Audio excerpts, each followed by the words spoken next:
Si Jago Merah melalap rumah semi permanen milik Nengah Sudire, warga asal Banjardinas Ketuk-Ketuk Desa Jinang Dalem, Kecamatan Buleleng, Jumat 1 Oktober siang. Kobaran api dengan cepat melahap rumah beserta isinya saat ia tengah pergi bekerja. Api juga menyambar kandang babi milik tetangganya. Beruntung tidak ada korban jiwa dalam insiden tersebut. Saat ditemui Senin 11 Oktober siang, Nengah Sudire mengaku tidak tahu penyebab pasti kebakaran tersebut. Saat kejadian, ia didatangi oleh sepupu yang mengabarkan jika rumahnya terbakar. Ia pun bergegas pulang karena khawatir dengan keadaan istrinya yang mengalami gangguan jiwa. Mendapati istrinya selamat, Nengah Sudire pun lega kendati rumahnya telah hangus.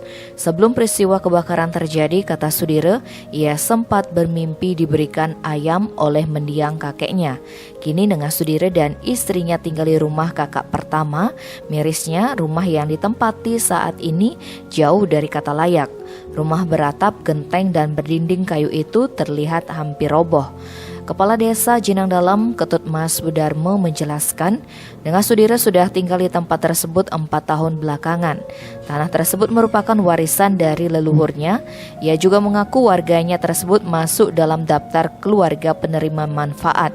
Karena ia punya tanah warisan, maka Nengah Sudire pun bisa diajukan sebagai penerima bantuan bedah rumah. Selain dari pemerintah, bantuan bedah rumah juga diupayakan oleh komunitas sosial. Namun pemerintah desa menginginkan bantuan yang akan diberikan kepada Nengah Sudire berkoordinasi dulu dengan aparat desa agar tidak menumpuk. Tim Bali Express melaporkan.